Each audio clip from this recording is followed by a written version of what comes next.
Hai, Assalamualaikum warahmatullahi wabarakatuh. Bertemu lagi dalam channel Dr. T.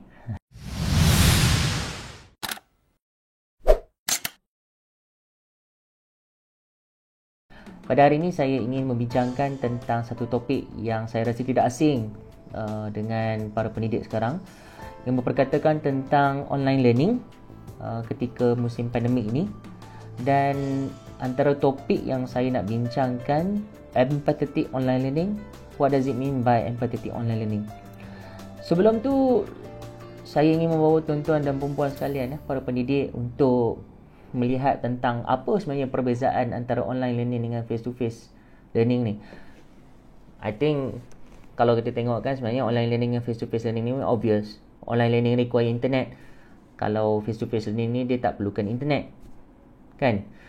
Dia boleh ada direct contact dengan student, tapi online learning tak boleh. Dalam keadaan sekarang, bila munculnya pandemik COVID-19 ni, memang nak tak nak, memang kita tak dapat nak mengelak daripada mengadakan online learning dan terpaksa cancel all the face-to-face punya classroom. Tetapi dalam masa yang sama, kita kena bezakan juga antara normal online learning dengan emergency remote teaching. Online normal learning ni selalunya kita kena assume bahawa pelajar-pelajar ni dia tidak mempunyai masalah yang besar lah. Mereka subscribe to that. Maksudnya mereka sendiri sign up, masuk ke college, masuk ke universiti, masuk ke sekolah dan menyedari hakikat bahawa mereka akan bersedia untuk menghadapi online learning. Tetapi tidak dalam emergency remote teaching. Emergency remote teaching ni bermaksud we have to shut down face-to-face punya session, and then lepas tu kita kena buat online learning. Okay? Dan kita kena assume bahawa dalam online learning yang biasa ni, kita tahu student-student dah akan ready dengan dari segi kemudahan internet dia, dari segi speed internet contohnya.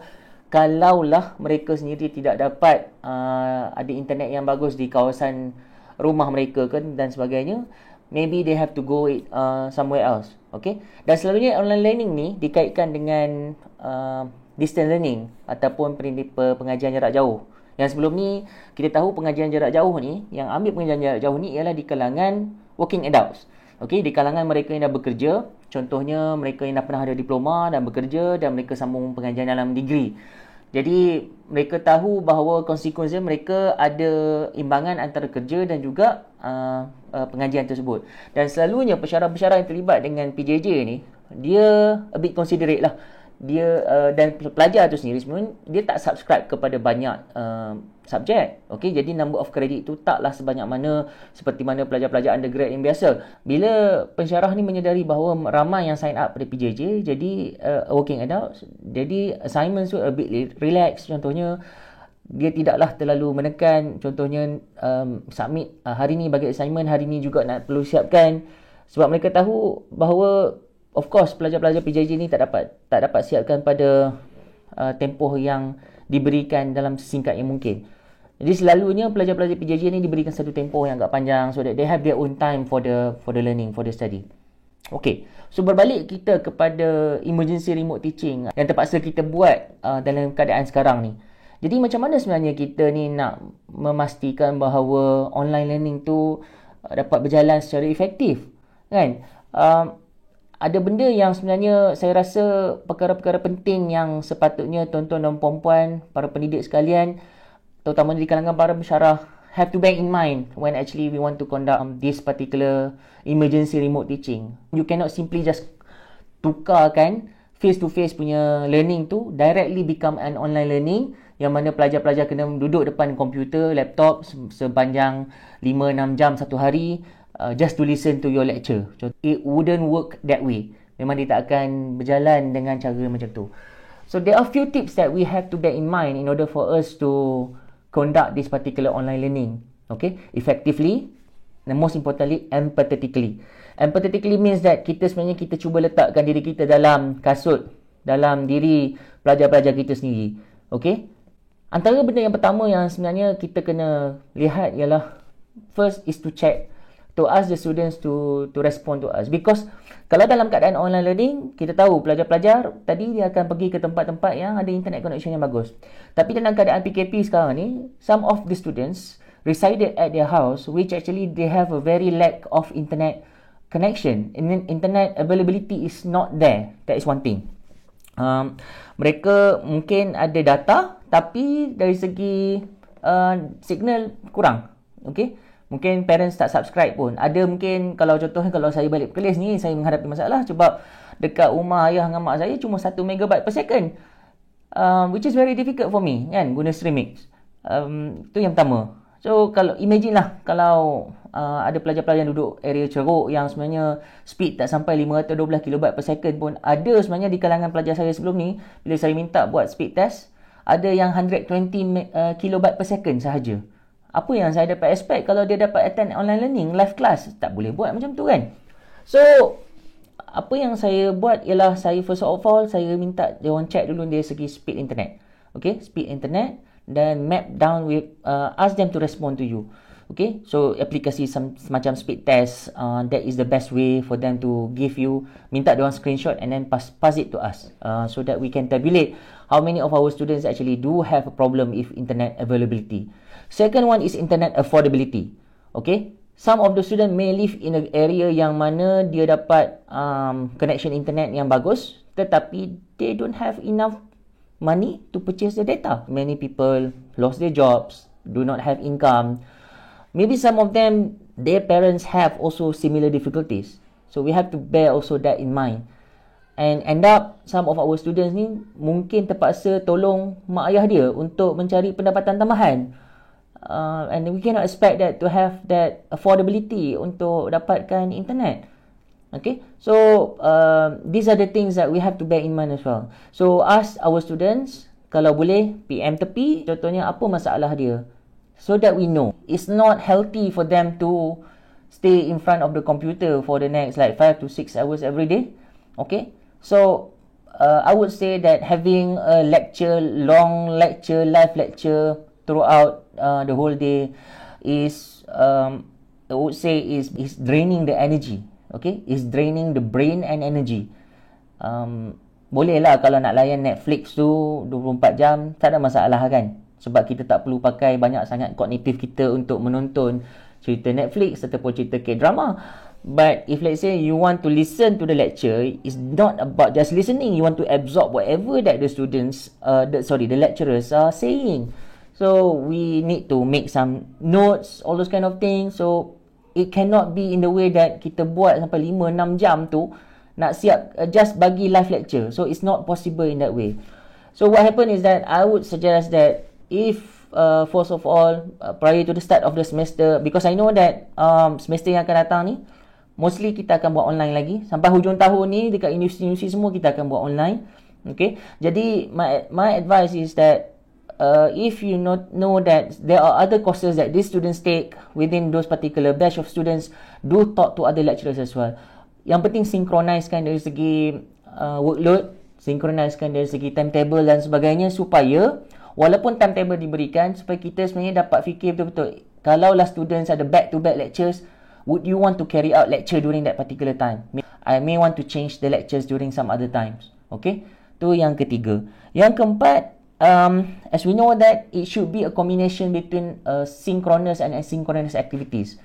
Okay, kita tak nak buat all the time live session. Seperti mana yang saya sebut tadi, memang ada masalah. Kalau kita buat live session, kesian kat student, 5-6 jam duduk kat komputer, ergonomically duduk kat kerusi, mungkin meja dia tak comfortable seperti mana meja dan kerusi yang saya duduk sekarang kan. Mungkin they just have a very small corner at their house. Kita tak tahu condition tu. Jadi we cannot assume that they have actually similar condition like us. For example, like having a lavish home office, for example. So, benda-benda macam ni kita kena consider. So, when we're doing that, maybe sometimes we want to make sure that the students study on their own. So, we prepare pre-recorded lecture. Okay? So, kita ada lecture yang kita dah record siap-siap. Mungkin kita letak dekat platform YouTube ataupun platform-platform yang disediakan oleh pihak universiti. Tetapi, make sure that the video itself, it doesn't contain, setiap video tu kita chunk down. Janganlah buat sampai 1 hour punya lecture kan, 1 hour lecture and paksa student 1 hour stay depan video tu dengan suaranya yang mendayu-dayu, memanggil untuk kita tidur. I have learned my lesson before. Before this saya buat lecture kadang-kadang sampai 30 minit, 20 minit. Tapi saya tahu student nak faham konsep engineering tu is very very difficult. Okay, so they have to actually really not need to jot down as well when they're watching the video. Of course they can pause and they can rewind, tapi I think again is draining their energy. So what we do is actually we chunk it down. Maybe video tu ada banyak, mungkin satu topik tu kita cakap 4 kali.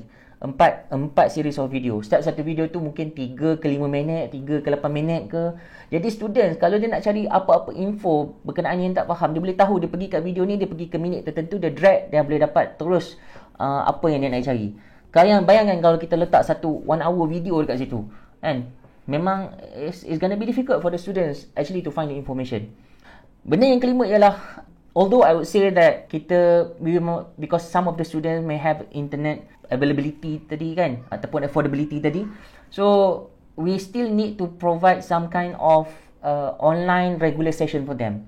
Okay, tapi jangan treat benda ni sebagai attendance, sebab some of the student may not have the time during that time in order for them to access. Because bila kita buat online learning ni, students are no longer like us dalam face to face class. They have their own space, they have their own time. Okay, dan benda tu kita kena respect. Macam benda-benda macam ni ialah untuk menguji kefahaman dia orang. During this time actually we can do some kind of formative assessments. Okay, for example like we provide polls and we provide some quizzes, short quizzes, so that they answer to you and they give feedback. So we know that whether their understanding is correct or not when they are learning through our pre-recorded lectures. Okay, make sure that the session is recorded, so that recorded version can be uploaded later on. Jadi student-student yang tak berkesempatan untuk bersama-sama kita pada live session tu, they can actually go through that video and they can actually improve their understanding for that. Alright, tip yang seterusnya ialah I would say to provide some kind of online community support for the students. Okay, to provide online community support for the students, such as if let's say you can create a group, WhatsApp group ataupun Telegram group. I would prefer Telegram, satu sebab saya tak nak kongsi nombor telefon saya dengan student. Yang keduanya ialah I would feel that it is very important bila dalam Telegram group ni dia very low band, dia boleh muatkan sampai 200,000 orang dalam tu. I know that you will not going to have students sampai 200,000 orang kan. Tapi yang paling best saya suka guna Telegram ni sebab kita boleh buat poll dan kita boleh buat quiz. Jadi student boleh respond on their own during that particular time. Okay, so jadi bila kita buat platform-platform yang sebegini, saya sering menggalakkan student-student saya untuk bertanya dalam platform tersebut, dalam group tersebut, berbanding tanya saya PM directly. Because especially bila melibatkan tentang kefahaman mereka tentang subjek tersebut. Sebab saya nak rakan-rakan dia yang lain respon sekali. Saya tak nak saya seorang je yang jawab. Penat lah kalau saya every time kadang-kadang soalan yang sama juga datang kat kita kan. So we need to make sure that emphasize pada student, I am not only the source of your reference, your friends is also the source of your reference. Any misunderstanding, you can clarify it there. Even actually if you say your students, your friends answer it wrong, I can correct both of you. I can correct all of you if let's say you have understood it wrongly. So it's easier actually bila kita provide those kind of platform. Kenapa platform macam tu? Sebab macam pakai Telegram ataupun WhatsApp, it just require low band internet. It doesn't require high speed internet for that. Right.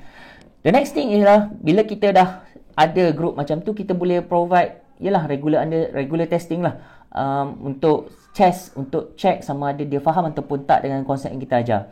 Kita boleh buat dalam dua keadaan, seperti mana kita gunakan platform macam tadi, gunakan Telegram ataupun WhatsApp, kita boleh check understanding. Yang kedua ialah kita bila ada online regular meeting tu, kita boleh gunakan platform tool macam Mentimeter. Mentimeter ni saya suka. Kita boleh guna Kahoot, okay? Kita boleh guna macam Socrative. So it's a very simple tools yang the students can log in straight away and then jawab. Jadi tak perlu susah-susah student ni nak kena do lengthy punya calculation in order for them to respond to us, because it is ungraded. Okay, it is ungraded. Jadi kita nak ada interactive session je sebenarnya. Jadi yang penting sebenarnya kita nak tahu student kita ni faham ke tak, so that we can give feedback to them. Okay, tips yang seterusnya, yang ke-8 ni. Tips seterusnya ialah bila kita bagi assignment kat students, pastikan bahawa assignment tersebut bukanlah sesuatu assignment yang menyebabkan student ni kena ada new extensive skill in order for them to submit to us. Melainkan ia keperluan dalam course tersebut. Contohnya lah kan, assignment sebelum ni yang kita minta student hantar ialah melalui report ke, ataupun student kena buat presentation dalam kelas ke. Jadi kalau kita tengok dalam keadaan online kelas sekarang ni, presentation tu kita gantikan dengan video lah kan, ataupun kadang-kadang minta student record video bagi kita. Jadi janganlah letak pula kriteria untuk assessment tu, contohnya video tu kena cantik, video tu kena edit bagus. Padahal sebenarnya ia bukanlah keperluan learning outcome of the course. Okay? Dia akan menyebabkan student jadi exhausted sebab dia nak edit dulu, dia nak saya tahu kerja-kerja editing video ni, lepas ni saya nak edit video ni pun susah sebenarnya. Okay? Jadi cubalah lebih berempati bahawa kalau student diminta untuk record video, just record a video, specify to them, okay, please do not exceed 10 minutes contohnya, and pass it to you. Tak perlu cakap, okay, I want you to edit to make sure that it is beautiful, it is creative whatsoever. Please do not do so, especially if let's say it is not spelled out in the learning outcomes. Okay. Dan yang terakhirnya, tips yang ke-9 ialah bila kita buat yang sesi yang macam ni, emergency remote teaching ni, pastikan students have platform for them to voice out their feedback. Contohnya melalui bagi Google Form ke, melalui Microsoft Form ke, ataupun through Padlet, letak reflection contohnya, so that when you read through their feedbacks or from their reflections, then you know that what to adjust accordingly. Okay, so this is where actually the empathy comes in. Right? Because we wanted to know that the students will feel genuine enough that we are actually helping them. Bukan semata-mata kita nak paksa dia orang belajar, okay? Tetapi sebenarnya kita nak membantu mereka belajar. Nak membantu mereka dapat ilmu apa yang kita nak sampaikan tu. Okay? Satu kerangka yang saya rasa sangat penting kita tekankan dalam kita punya pengajaran ni ialah constructive alignment. Okay? Seperti mana yang saya sebut dalam video-video saya sebelum ni, so constructive alignment ni kita pastikan bahawa kita make sure apa-apa yang kita nak buat ni memenuhi learning outcomes. Okay? Jadi instruction dengan assessment dia mesti seiring, mesti align together so that we meet the learning outcomes. Okay.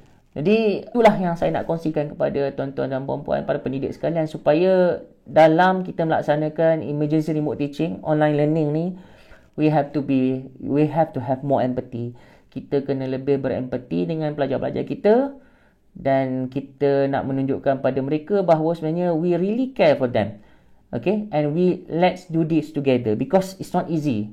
Saya faham kepada kita para pendidik pun it's not easy to make sure that the students learn. Saya pun sendiri menghadapi kesukaran, contohnya terfikir macam mana saya nak ajar student saya supaya mereka faham seperti mana mereka faham di dalam kelas. Tetapi tidak rugi untuk mengatakan kepada pelajar-pelajar bahawa please, you are not alone here. You have me to support you, as well as you have your friends here as the online community to support you as well. Okay, so itu saja daripada saya untuk sesi kali ini. Saya harap anda dapat sedikit sebanyak ilmu berdasarkan perkongsian yang saya bagi sebentar tadi.